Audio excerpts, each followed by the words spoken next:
All right. Good afternoon to everybody. My name is Vishwas Satka. I'm an academic at Wits. I'm an associate professor of international relations, but I also host a knowledge project called Emancipatory Future Studies in the Anthropocene. And Emancipatory Futures is really about recognizing that the subaltern can think, can imagine, can anticipate futures. And in that project, we've had several thrusts around decolonizing futures, climate temporality and futures, green utopia and dystopia, systemic pathways into the future, grand ecocentric futures, and so on. This project has also placed a lot of emphasis on thinking through the nexus between the climate crisis and food systems. And actually, both in this project and in the development studies program at Wits, there's been a lot of research work done around food sovereignty and inspired largely by movements and practitioners like our guest that we have today, Mariam Mayet. So Miriam's one of our leading sort of public intellectuals, practitioners, and activists around food sovereignty in South Africa and the continent. She'll speak to us today about GMOs, agrarian extractivism, and multiple crises in Africa, challenges and prospects for the African food sovereignty movement. Mariam holds a BA, LLB, and LLM, which she obtained from the University of the Witwatersrand. As a young lawyer, she worked on public interest matters during the closing years of apartheid, defending the rights of political prisoners and those victimized by the security police. Post-apartheid, she began her work in the field of biodiversity in the context of food and agricultural systems, doing mostly volunteer work.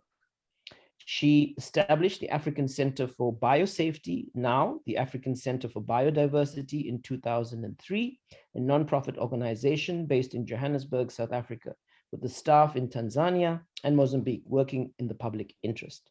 Under Miriam's leadership, the ACB has earned a respected record of evidence-based work and plays a vital role in the food sovereignty struggles on the African continent. The ACB champions some of the new thinking on seed sovereignty policy rooted in agroecological discourses and has spearheaded work on opposing unsustainable and socially unjust food systems rooted in industrial agriculture, especially genetic engineering of seed and crops. Mariam has actively participated in several international negotiations, including those culminating in the Catena Protocol on Biosafety and the Nagoya Protocol on Liability and Redress, where actively lobbied for the rights of smallholder farmers. Mariam, it's a pleasure and honor to have you on our platform this afternoon. Over to you. Thank you very much indeed, Vishwas, an old friend of mine.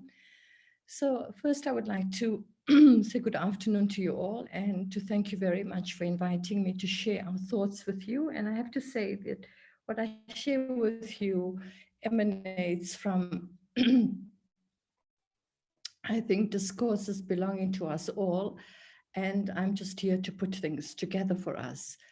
And I also want to acknowledge that we are in extremely challenging, working under extremely challenging conditions created by the COVID-19 pandemic, and send condolences to all of you who have lost families, particularly in this third wave.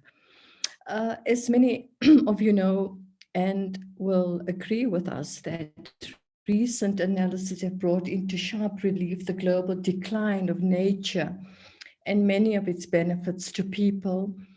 And with it has come pervasive inequity, the distribution of benefits. I think we are all in agreement that industrial agriculture is a key driver of biodiversity loss and is a significant contributor to carbon emissions. Further, we need to take into account the complex interrelationship between deforestation, reduced biological diversity, ecosystems destruction, and human health and safety considerations. And this is largely been driven by the globalized agriculture and corporate control of our food systems. This has resulted in ecosystems being destroyed, and thus the essential protective barriers provided by nature have been breached, which has exposed us to existing and emerging pathogens. At the same time, the idea that modernizing African agriculture depends on productivity, raising technologies such as GM technologies and value chain development, which is driven by the corporate sector, are intensifying. This is particularly the case in the run-up to the various international meetings, such as the Climate and Biodiversity Conference of the Parties, COPs, and the UN Food System Summit, which is completely corporate controlled and dominated, and which is scheduled to take place in October this year. We also see the massive push for the rapid industrialization of agriculture in Africa as part of a much wider agenda, which is about deepening extraction from the continent of minerals, wood, water, food, fiber, genetic material, and finance. This is being done to feed the desires of the world's wealthy consumers, but being framed as a development pathway for Africa. So this extractivist agenda is a key driver of biodiversity loss, as well as driving the multiple shocks that are hitting Africa's indigenous smallholder farmers and local communities, which reflects the convergence of our key systemic crises. In this regard, we will be releasing a new paper on Ethiopia through the lens of systemic shocks and conflicts, as well as the locust infestation, to highlight some of these issues. And we have published a great deal of papers on multiple shocks hitting Africa. These systemic crises will not only deepen our existing crisis, but entrench continued extraction, dispossession, and land grabs, and will provide a ruse for continued fossil fuel extraction, burning, and emissions. We also need to take into account the pace and scale of finance capitalism in agriculture, which has created new heights in promoting the dispossession of rural people and communities from their territories. In this regard, in our Ethiopia paper, which we will release soon, we show how smallholder farmers have been moved to make way for flower farms in some areas and large-scale sugar plantations in others. Abysmal failure, not even meeting local sugar needs, but the impacts have been terrible. The massive dam built to irrigate the scheme has caused dispossession and a lack of water downstream. Now the sugar plantations are going into the hands of Chinese investors, just as one example. Investment, mostly foreign, is instrumental in ensuring that large tracts of land are secured for agribusiness and other linked extractivist industries. And this will continue to dispossess smallholder farmers as traditional foraging grounds are usurped for mining, clear-cut logging, and industrial agriculture, and infrastructure like pipelines. But more importantly, this model entrenches Africa's neo-colonial relationship with the North especially, but not exclusively, also with other countries in the global South. And within this context, GM-based agriculture is a typical development intervention that serves to reinforce the indebtedness, inequalities, and social exclusion in Africa. So it is quite clear that industrial agriculture deepens dependency first on projects that are fossil fuel and capital intensive, which are destructive, short-sighted, and short-lived. Second, reliance on global agricultural and forest value chains are strengthened, and this is creating conditions for extreme vulnerability to shocks such as cyclones, droughts, locust infestations, and pandemics, as has already been noted by us in our shocks papers. Thus, we argue that there is an inextricable interconnectedness between climate change, deforestation, industrial agriculture, and generally speaking, agrarian extractivism and extractivist development. And in their individual and collective roles, they are driving social and political instability and food insecurity on the continent. And these are then further fueling the systemic existential crisis we face globally. So now let's examine some of these aspects in a bit more detail. First, let us look at what characterizes characterizes GM seed and crop production. And here I'm going to assume people know what GM seed and crops are, as these have been around for more than 20 years. But if you would like some background information, please take a look at our 3 animated videos on GMOs and our YouTube channel on our website. There are several versions in South African official languages, and they summarize the story of GMOs in our country. This is, of course, in addition to the many publications on our website. First, we can view GM-based agriculture as standing at a nexus that links the following aspects: environmental and ecological concerns, health, socio-economic impacts, corporate control over knowledge and food systems, climate change, persistent global hunger and diet-related diseases, trade, culture, ethics, to name just a few. Second, the dominating agrochemical players are a mere handful of a massive seed and biotech industry cabal. And GM sequences are all patented, licensed, and cross-licenses between these companies, so that the entire seed crop value chain belongs to a small group of agrochemical biotech seed companies. GM seeds are also packaged with highly poisonous herbicides such as glyphosate, dicamba, 2,4-D, and other toxic chemicals, many of which are banned in various countries and territories around the world. And here I pause to say that South Africa has already commercialized the growing of 2,4-D GM maize in our country. Third, for South Africa, and this bears relevance to importing countries in the region, our staple food maize is all GM. South Africa grows around 3 million hectares of GM crops, and these are comprised of GM maize, soya, and cotton. Fortunately, through the resistance of civil society over the years, we have blocked GM maize for biofuel, as well as GM potatoes, cassava, banana, rapeseed, and sorghum. Fourth, a deeply concerning trend is that science and innovation have been redefined and knowledge systems have been altered to suit the agenda of the industry. For example, what constitutes sound risk assessments have been redefined to focus scientific terms, having come about like a substantial equivalent. GM crops, GM food are substantially equivalent to their non-GM counterparts, which have been invented and introduced to normalize GM seeds and crops and also to expedite regulatory approval. We find that regulatory and decision-making processes are untransparent and shrouded in secrecy. Also, it is very difficult to challenge these processes and decision-making because each GM variety has to be assessed on its own merits on a case-by-case basis. So if you want to challenge it, you have to challenge all the approvals, and there are many, many hundreds of them. Also, the legislation dealing with labeling and our right to know, and the legislation around environmental impact assessments have been redefined in a convoluted way so that they are absolutely meaningless and impossible to implement. We argue, therefore, that Africa's ecological and economic futures cannot be delinked from building economies and food systems that are grounded in the needs of people, particularly smallholder farmers and thriving ecosystems.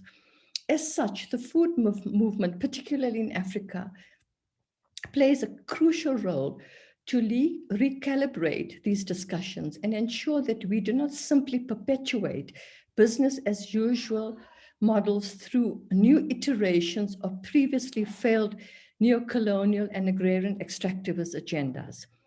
The way forward is to support local solutions that integrate and enhance the rights of smallholder farmers, local communities, and indigenous people, and to support the functioning of ecosystems and biodiversity.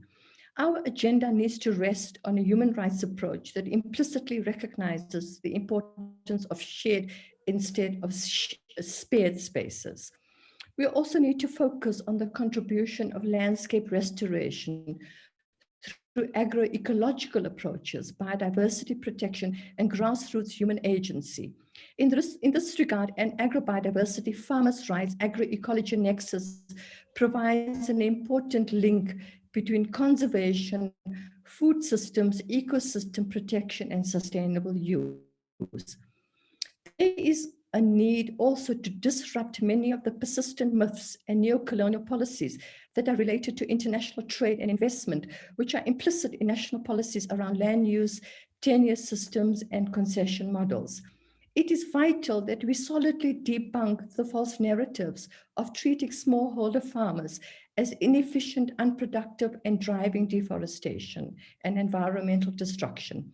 Farmers' rights, farmer seed systems that protect the biodiversity of our agriculture and the re-establishment of farmer-to-farmer linkages are vital aspects that need legislation, urgent recognition, and implementation. This urgency cannot be overestimated in the light of compounding shocks and increasing chronic and acute disasters. It is necessary to phase out repetitive and chronic food and seed aid and to prevent displacement of local food and seed systems, which form the basis for small-scale farming livelihoods. Therefore, the focus of reconstruction efforts should be on re-establishing just local food systems, of which farmer seed systems are a central component.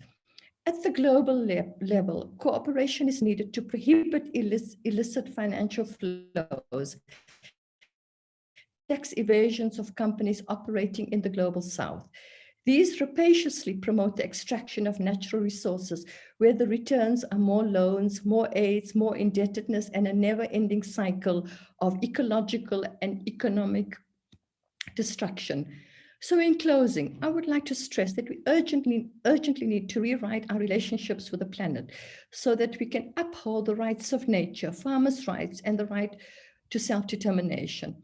It is vital at this pivotal moment in history that we now shift the trajectory to phase out industrial agriculture and transition towards a just and ecologically sound agricultural body of food systems for us all. Thank you very much.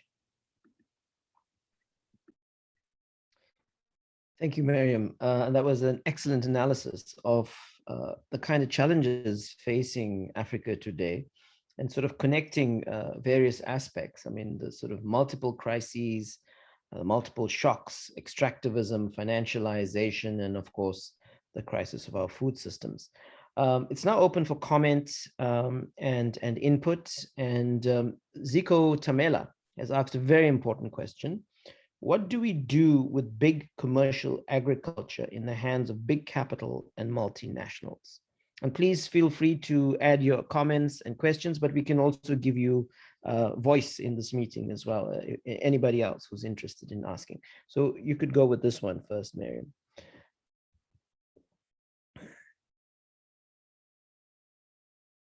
Such a tough question. You're giving me a really tough question. I mean, the thing is that, I think that the role of the corporations and the extent to which, they've come to control the nation state, and it's really about, on the one hand, our governments, if you look across the continent, there's hardly any, democracy on the continent. I mean, even in South Africa, it's so questionable. And we in a far more privileged position than our colleagues on the rest of the continent. Just trying to get a COVID test is extremely difficult for people on the ground.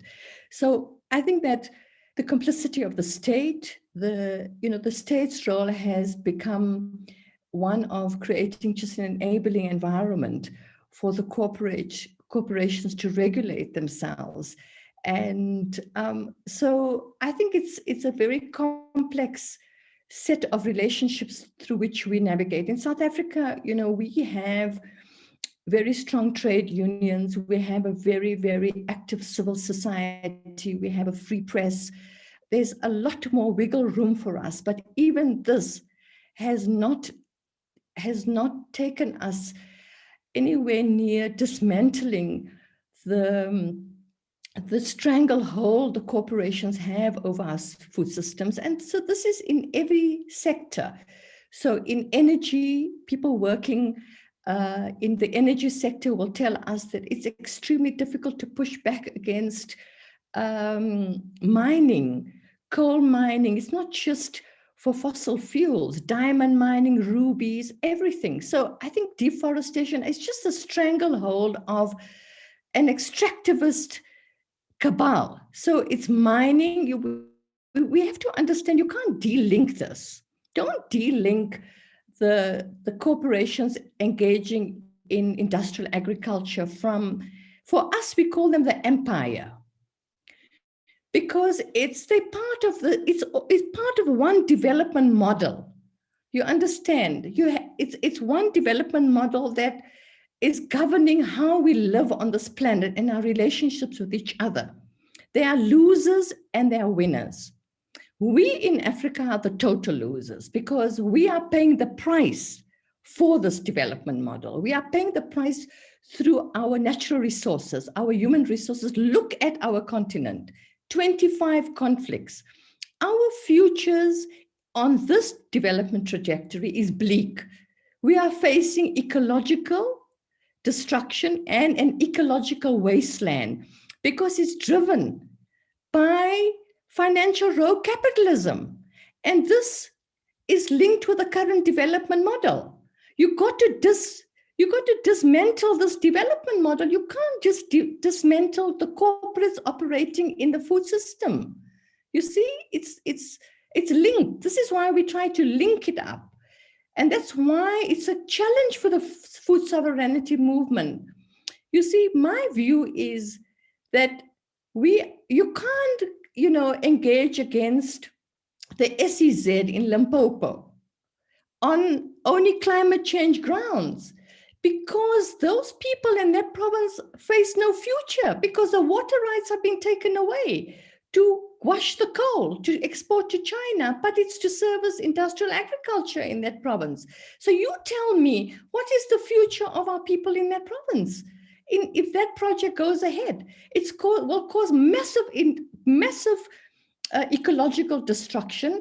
Maybe the Kruger Park will be okay. A couple of conservation areas will be okay, because the only things that are allowed to coexist in that province are deforestation, conservation, neo-colonial conservation, industrial agriculture, and inequities.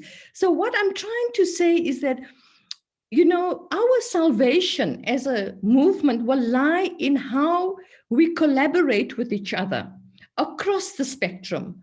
You see, you can't wage a climate change struggle in isolation. You can't engage against fossil fuels in isolation. It's all linked, and it's linked by the issues that I've said. You see, so we can dismantle Monsanto, there'll be someone else. This is why it's very dangerous to go after single chemicals, single companies, because it's part of one empire. It's all inextricably linked. When deforestation takes place, the land is cleared. Some of it goes for expanded industrial agriculture. You understand? It's all linked to service one model of development. I don't know how best to explain. Vishwas, you can help me here, because you've been thinking about this for a long time. But we are trying to push the food movement towards a bigger view of what is coming at us, what is causing more social inequity, what is driving the prices of food up. It's all linked to one global capitalist economy. And it's underpinned by this rogue capitalism.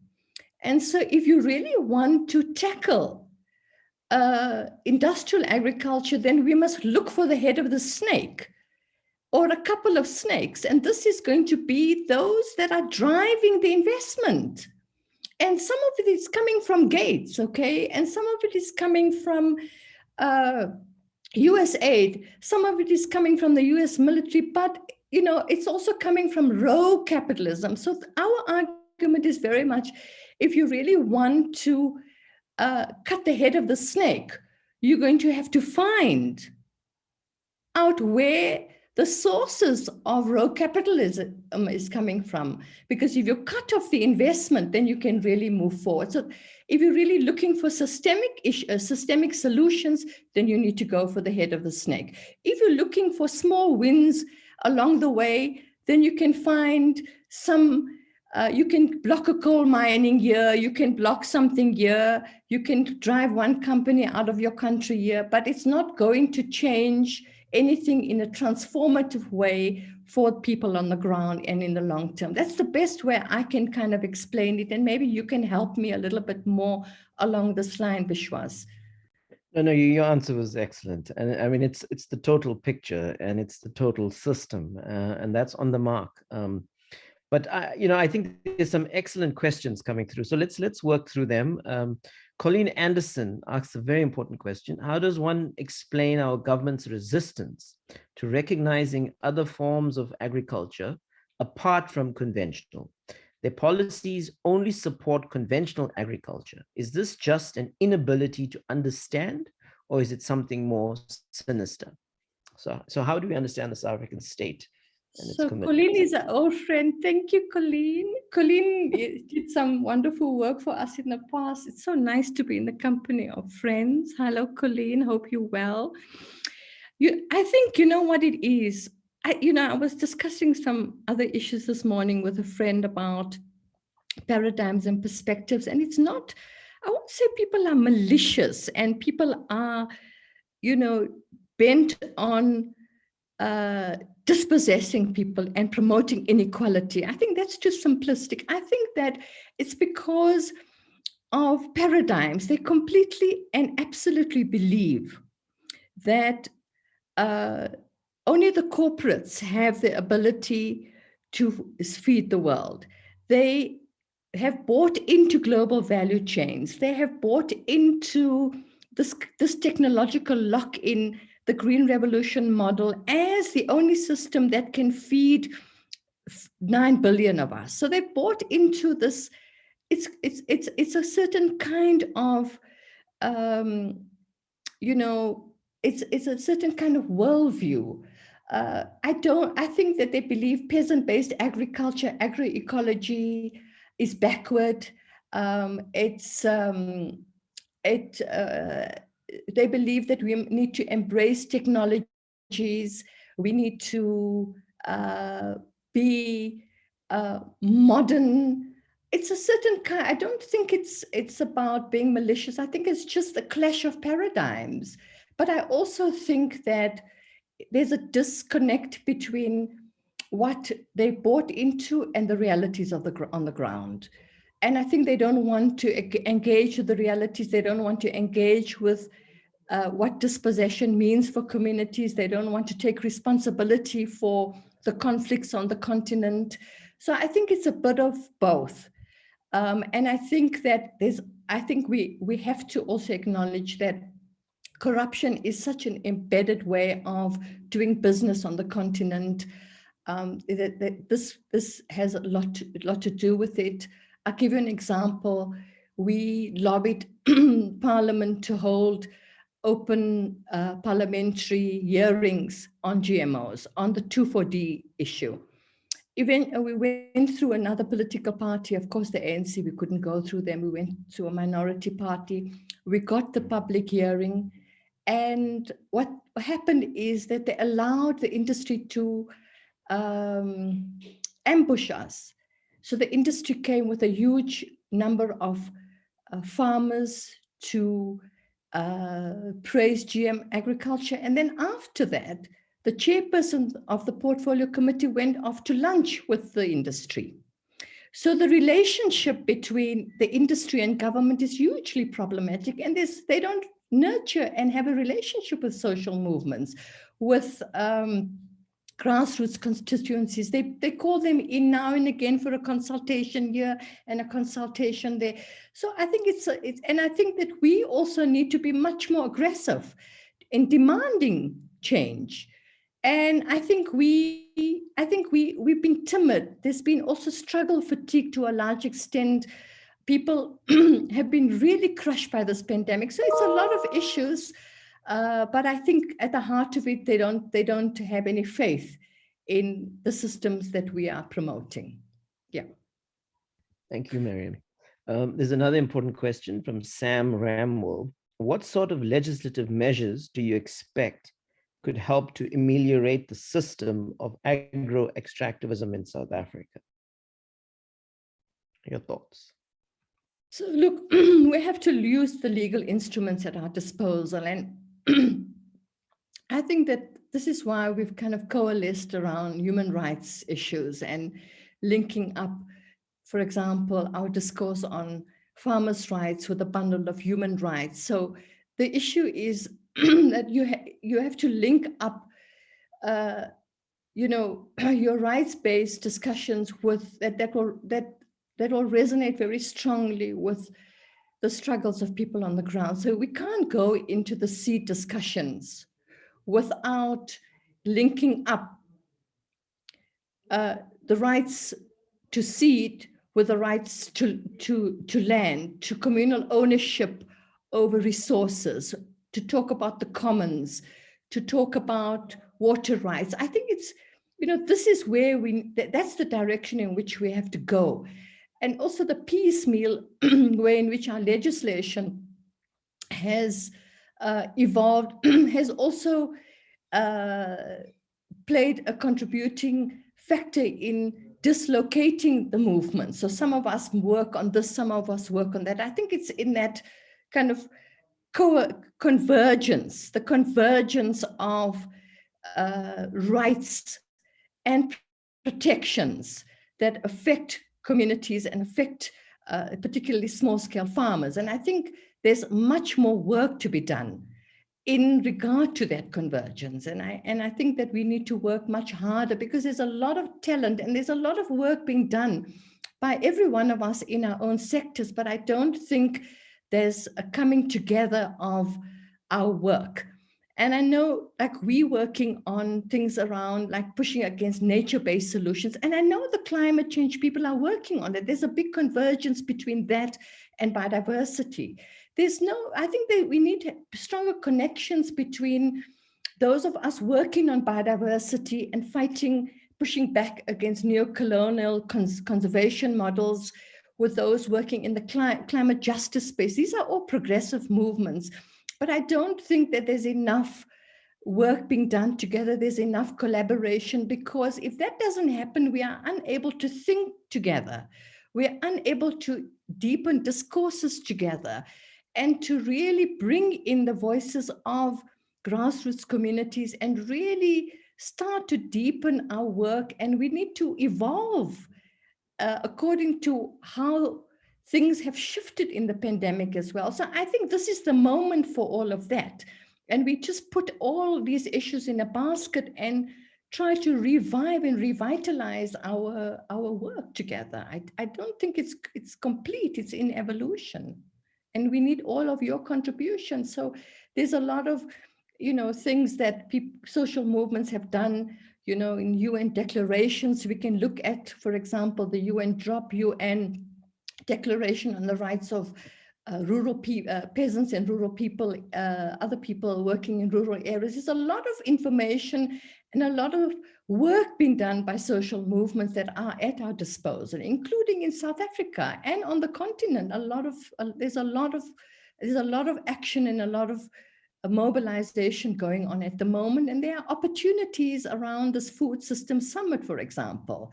We all are boycotting it and we're organizing outside work. There's a pre-summit happening in July. There's something happening in October. These are all moments for us to converge and bring together our thinking and our discourses. Thank you, Mariam. One of our students in the Emancipatory Future Studies project, Deandra Chen, asks, and she's very passionate about food sovereignty. How do food sovereignty movements balance their specific needs in the food system with the broader challenges against the empire that builds on the one specific model of development? Are there any promising projects, movements on the continent that show success in this balancing act? So some examples of practice.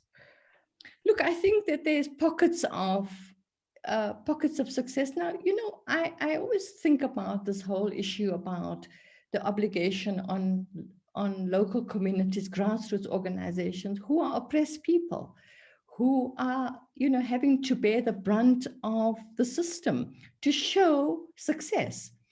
I think that it's not possible for us to show success, because even if we assume there are some good projects, so to say, or good examples, these are almost always linked to donor funding or to NGOs, right? Some of it may be funded by government,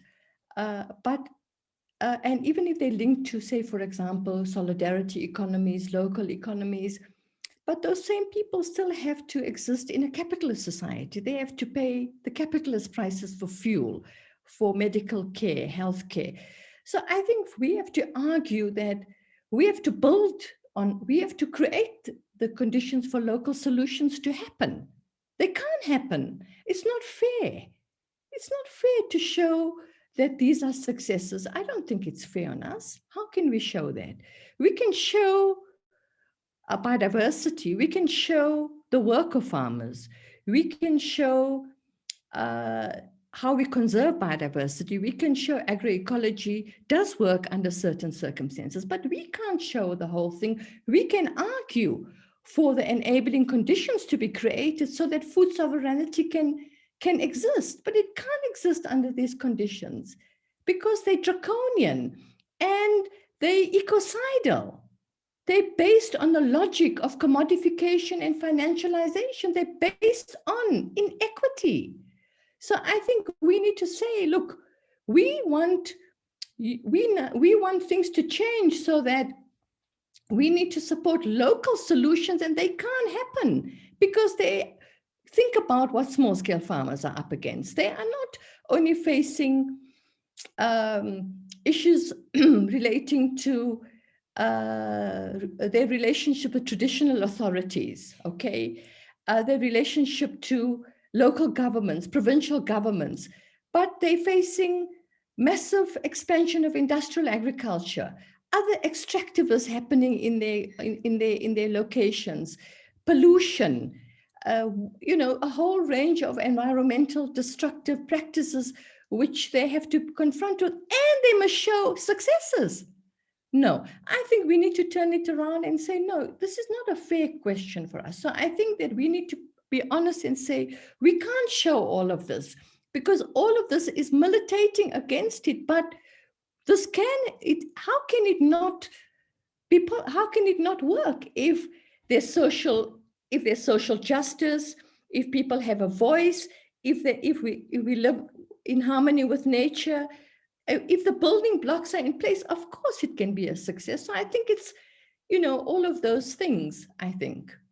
Yeah. Thank you, Mariam. Yeah, I mean, we got to think critically about these categories too, success and so on. So this is great. Okay, there's Rolf. Rolf has announced his presence. Thank you, Rolf, for joining us from Zambia, from the Grassroots Trust. And then Marian Basi asks, it's a pleasure to hear you speak.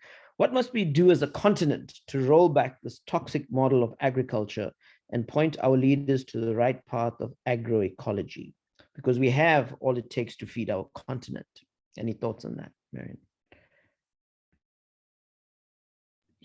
These are not going to be quick fix solutions. As I said, because we are engaged in struggles directed at systemic change. We want transformation.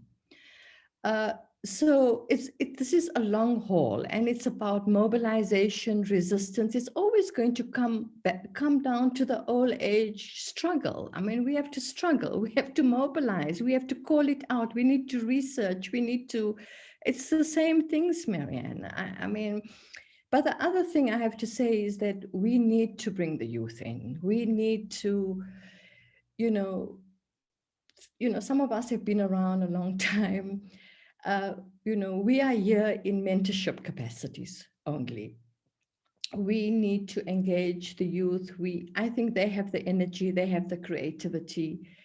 They have to lead us forward. We need to have, a lot more handover, I think, to the young people. I mean, in ACB, we have mostly young people, and I'm very happy about that. And maybe that's why we can have this kind of analysis, because they're critical thinkers. And if we allow the youth to come in and we hand over much more agency to them, respect, uh, much more autonomy, I think this could be the beginning of some breakthroughs for us, because I think they may be able to allow us to navigate through spaces that we, have become, maybe we jaded. So I think that there's we have a very young continent. I was just looking at, just because I'm so obsessed with this vaccination issues, and looking at,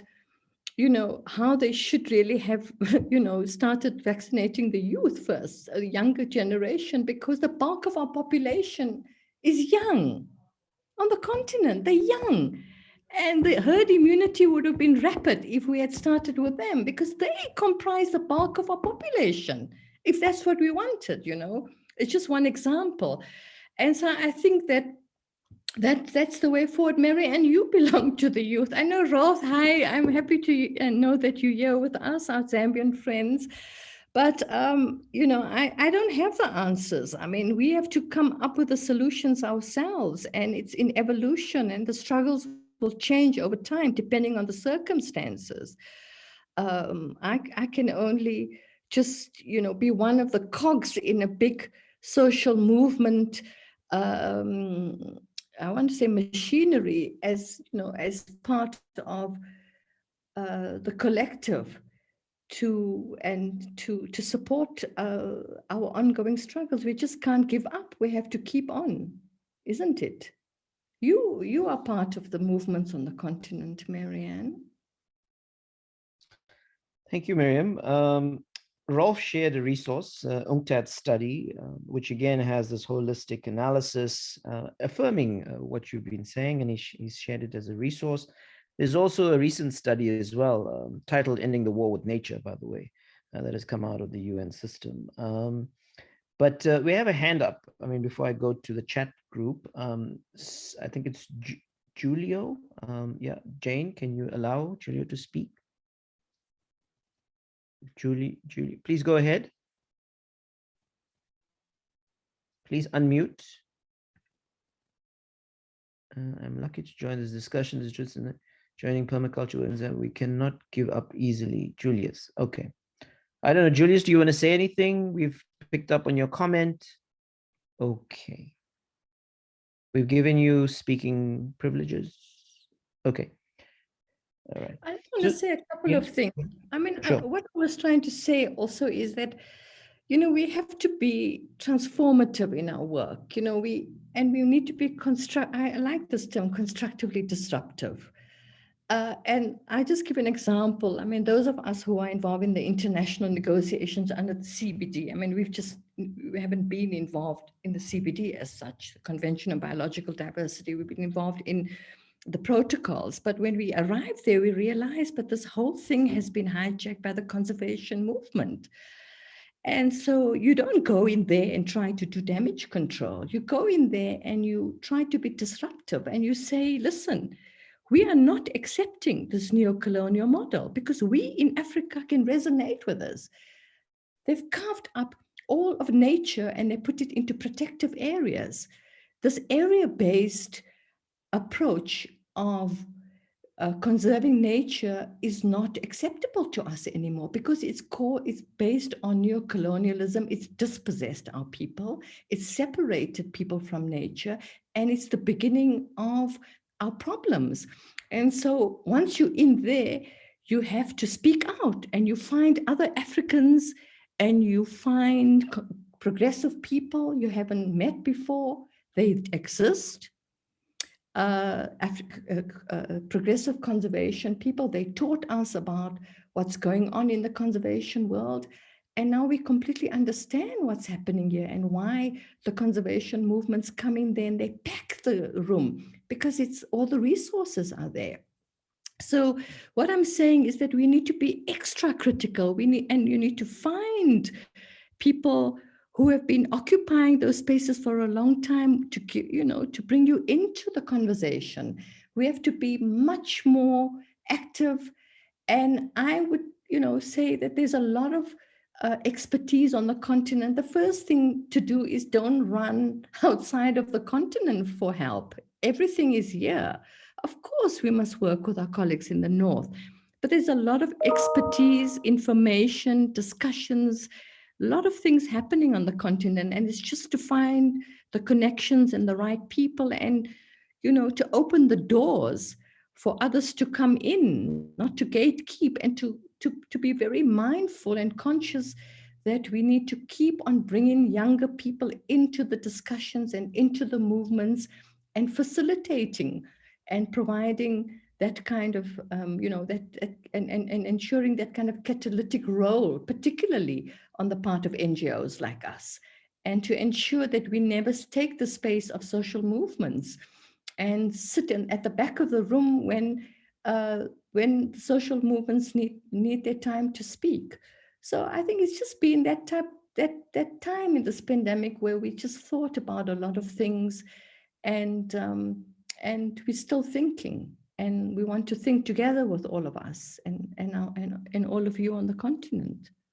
And I still believe that we need to push very strongly a Pan-Africanist agenda, because Africa is under severe threat. And this, this development model, if it continues, we will be an ecological wasteland within the next 20 years, and we will just become more and more indebted.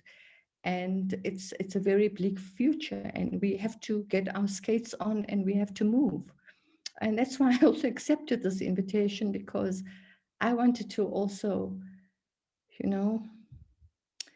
convince myself that I need to pick myself up, because it was very difficult for me, because I lost so many family members in this last couple of weeks. And, you just feel like it's the end of time and that you can't do it anymore. And I was happy that you've persisted with this invitation, because you actually feel like you can never come out of this pandemic and all your family will die and you'll die. And it's not true, okay? So we will rise again. So I want to thank you all for this time, and also for all the solidarity over the last 20 years. Thank you, Mariam. There's some very interesting feedback from friends on the continent. We have Francis Davies. Many of us here from Zambia. Thank you for this critical discussion, embracing the notion of constructive disruption. In other words, we're not just going passively into spaces, into invited spaces, into convened spaces, into choreographed spaces. I mean, that's Miriam's message. We've got to unhinge the assumptions, the agendas, the assertions, etc. Omali Piri, I think we need to push our efforts together. We need each other, need to stop working in silos and reinventing the wheel. I agree with Mariam, we need to bring youth into these spaces. So again, there's a lot of resonance with what Mariam is saying. And, the future does hinge on our young people coming to the fore, etc. We also need to find the convergences, because we are dealing with a crisis that is interconnected. It's a total crisis, and that's what's important. And Maina, thanks Mariam for leading the fight for many years. Aluta Continua, Biba from Kenya. But I just want to go back, and Susan Inkwacha from Grain says, thank you for this and kudos for always bringing us together. The industrial agriculture system is systematically forcing us to defend rather than celebrate agroecology and our entire food systems on the continent. How can we come together as a continent to celebrate rather than defend our food sovereignty? I think that's an important point. So people are living the example of food sovereignty. They are meeting their needs and so on. I don't know if you have any comment on that, Mariam. Yeah, so there's a lot going on the continent. I think that, there's AFSA, the African Alliance for Food Sovereignty, have been doing a lot of work around stimulating national level dialogues on food systems. I know that Via Campesina, Grain, and ETC and others are spearheading a campaign against UPOV 91, and it's a global campaign, and there's a lot of space for Africa to engage in that campaign. I know that there's a lot of work being done against the UN Food Systems Summit that will take place in October. There's, as I said, the pre-summit activities in at the end of this month. So we can use a lot of this as hooks for mobilizing, for speaking out, but also celebration. And it's up to us, you know. We don't have to wait for people to tell us to celebrate our culture, our traditions, our knowledge systems, our biodiversity. We must take the initiative, and you young people need to take the initiative. You need to come also to us with ideas and propose things. And so there's many, and there's also this CBD discussions happening in August. We are having farmers' rights discussions. There's a lot going on internationally and also regionally that provides a lot of opportunities for mobilizing. I know that the climate people are working in regard to the climate COP. So there's a lot of opportunities and also for convergence of our struggles, Susan. And I think you know, you're also working with us looking at the convergence or at least the link between free trade agreements and the push for countries to join UPOV 91. So you're going to be publishing some important materials there. So I think that there's a lot of hooks, and others can also add in terms of other opportunities that are coming up. I know EFSA is running a couple of weeks of seed-related activities. So we need to take the initiative, and we need to not only push, you know, not only have this gloom and doom, as you say, Susan. There's a huge amount to celebrate, and they haven't destroyed us completely. We still have our biodiversity, and I would say that in terms of seed, you know, of our plant genetic resources, biological resources, it's the one renewable resource they haven't taken away from us, despite GMOs, despite industrial agriculture, despite hybrid seed. This is still under the control of local communities, and there's still a huge amount to celebrate. So I want to end on a positive note, Susan. So thank you for that. Okay. So we're going to wrap this up. And we've had some great questions, comments, inputs. You know, there's just to kind of pull out some of this. Christina Cramp says, thank you. Please be brave. Africa has a great future. And Mena says, thanks, Mariam, for leading the fight for many years. A luta continua. And Mena from Baby Kenya. Francis Davis, excellent point, Susan. We are constantly having to defend agroecology and farmers' work. And then Siabonga Joseph Msani says, I feel ecological agriculture bows far too much to industrial agriculture. We need to get it to the masses. It's time to come out and showcase ecological systems are being destroyed by industry and so on. So, I mean, I think this has been a very, very fruitful and thought-provoking conversation led by Mariam, who's been at the front line of some of these very, very important struggles on our continent and in the country. There's a lot of food for thought around how we engage at a multilateral level. I like this idea of constructive disruption. There's the idea of connections, recognizing that extractivism, food systems, financialization, and ultimately capitalism brings us all together. And it's very, very important we keep this holistic perspective, this total analysis front and center as an optic, as a way of understanding these dynamics. This relates also to how we think about struggle. Miriam was at pains to underline, based on her analysis, that even with this broad analysis, we got to find strategic convergences. We got to move beyond the silos. We got to move beyond the little turfs, etc. And that, and I think the crux of what she's arguing is that we really need a movement that can advance an alternative, a Pan-African alternative for the continent. And that's the crucial issue. We need an alternative that can rival this neo-colonial model, stroke the empire model, and that's the challenge for us. But it's also a challenge for younger people and all of us in this struggle.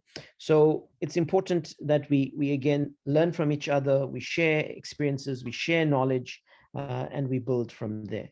Once again, very, very big thank you to you, Mariam, for making the time. We had to postpone because you lost your dad.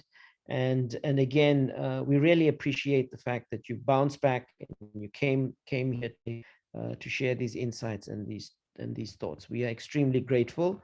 And thank you to everybody who came through. We had over 60 attendees confirmed. Over 40 of you came through today, and we hope you enjoyed this afternoon, the input and the discussions that ensued. We'll be recording this, and we'll also be putting it out as a resource, both for students, academics, and the wider public. Again, thank you to everybody, and please stay safe in these COVID times. Take care, everybody. Thank you. Thank you so much. Thank you. Thank you, Mariam.